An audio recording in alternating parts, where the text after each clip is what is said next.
રાજ્ય સરકાર દ્વારા પ્રજાલક્ષી યોજનાઓ બનાવવામાં તો આવે છે, એમાં પણ રાજ્યના ખેડૂત માટે પોતાના વિસ્તારોના ચેકડેમ આશીર્વાદરૂપ હોય છે, પરંતુ અંબાજી દાંતાના ખેડૂતોની દશા કંઈક અલગ જ છે.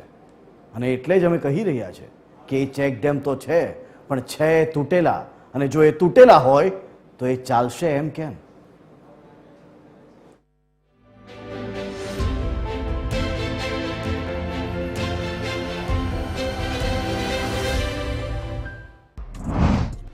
હાલમાં અંબાજી દાંતા પંથકમાં પાણીનો પ્રશ્ન ખૂબ પેચીદો છે.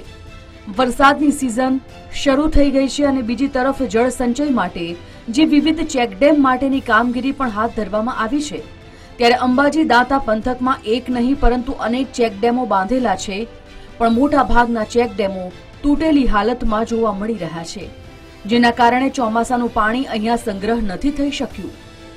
આમ જ્યાં ખેડૂતો 3 સિઝનનો પાક લેતા હોય છે, ત્યાં આવા તૂટેલા ચેકડેમોને કારણે પાણીનો સંગ્રહ નથી થઈ શકતો અને ફક્ત ચોમાસાની સિઝનનો પાક લઈ શકે છે.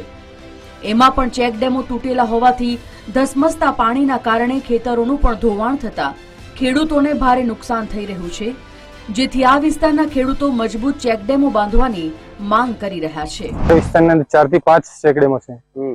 હાલમાં બધા તૂટી ગયેલા છે. બધા એમના આ બધા ખેતરો તૂટવાનું આ બધું નુકસાન થાય, પાણી અંદર આવે ખેતરને અંદર.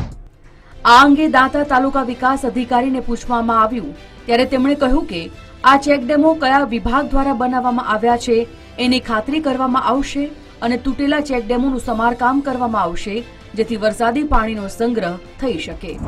હું માનું છું ત્યાં સુધી અંબાજી આજુબાજુના વિસ્તારમાં સિંચાઈ વિભાગ, ફોરેસ્ટ વિભાગ અને અન્ય કોઈ સંસ્થા દ્વારા ચેકડેમો જે બનાવેલા છે તે કદાચ ડિસેટ થઈ ગયા હોય તો એને ડિસેટિંગ કરવાનું થાય.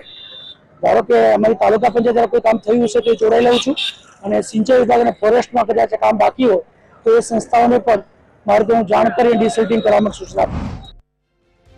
દાંતા તાલુકા પંથકમાં મહત્તમ ચેકડેમો જંગલ વિસ્તારમાં બનેલા છે અને એમાં પાણીના બદલે માટી ભરાઈ જતા અડધો ફૂટ પણ પાણીનો સંગ્રહ નથી થઈ શકતો. ત્યારે આ સમસ્યાનું સમાધાન ત્વરિતે આવે અને છેલ્લા ઘણા સમયથી આ તૂટેલા ચેકડેમોની પરિસ્થિતિમાં સુધારો આવે તેવી માંગ આ વિસ્તારના લોકો કરી રહ્યા છે. ત્યારે આશા રાખીએ કે જલ્દીમાં જલ્દી આ સમસ્યાનું સમાધાન આવે. વિનય સિકરવારનો રિપોર્ટ, TV 13 ગુજરાતી, બનાસકાંઠા.